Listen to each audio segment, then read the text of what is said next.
Just this year, we became the first country in the world to provide tanks to Ukraine, and the first to train pilots and Marines. We gave £2.3 billion last year, and we will match or exceed that in 2023. Now, other allies can tell a similar story, and our collective efforts are making a difference. But with every day that passes, Russian forces inflict yet more pain and suffering.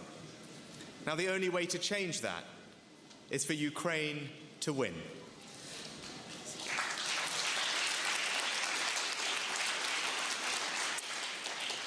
So, we need a military strategy for Ukraine to gain a decisive advantage on the battlefield, to win the war, and a political strategy to win the peace.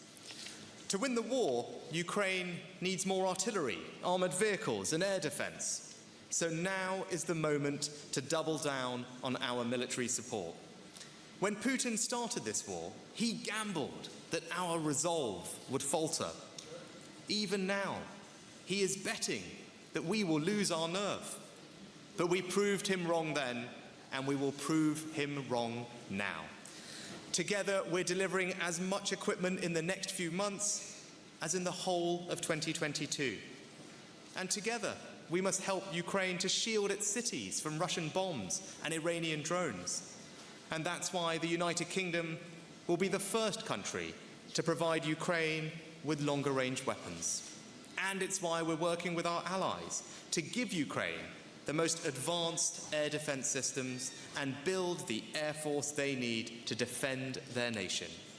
Now, of course, the United Kingdom stands ready to help any country provide planes that Ukraine can use today. But we must also train Ukrainian pilots to use the most advanced jets, and that's exactly what Britain is doing, so that Ukraine has the capability to defend its security for the long term. But to win the peace, we also need to rebuild the international order on which our collective security depends. First, that means upholding international law. The whole world must hold Russia to account.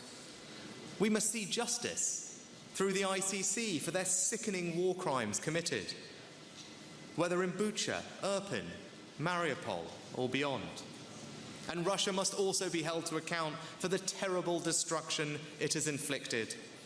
We are hosting the Ukraine Recovery Conference in London this June, and we should consider together how to ensure that Russia pays towards that reconstruction.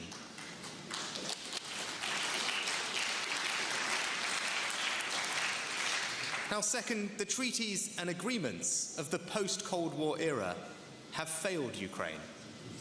So we need a new framework for its long-term security.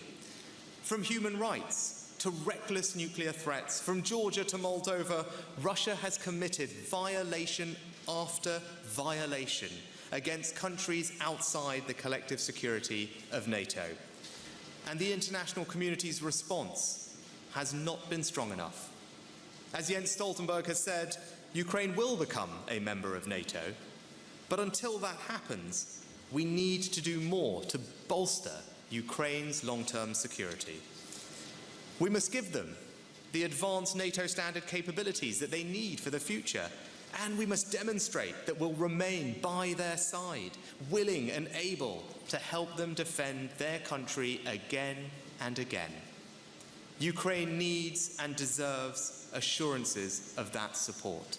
So ahead of the NATO summit in Vilnius, we will bring together our friends and allies to begin building those long-term assurances.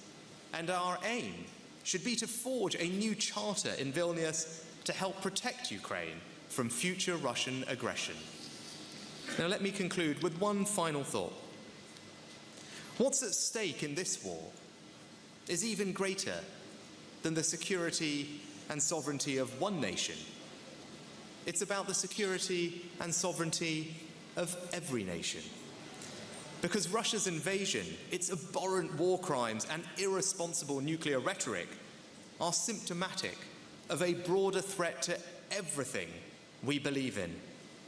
From the skies over North America to the suffering on the streets of Tehran, Some would destabilize the order that has preserved peace and stability for 80 years. They must not prevail, and we need not be daunted. As President Zelensky said when he addressed the UK Parliament last week, we are marching towards the most important victory of our lifetime. It will be a victory over the very idea of war, and we could have no greater purpose than to prove him right.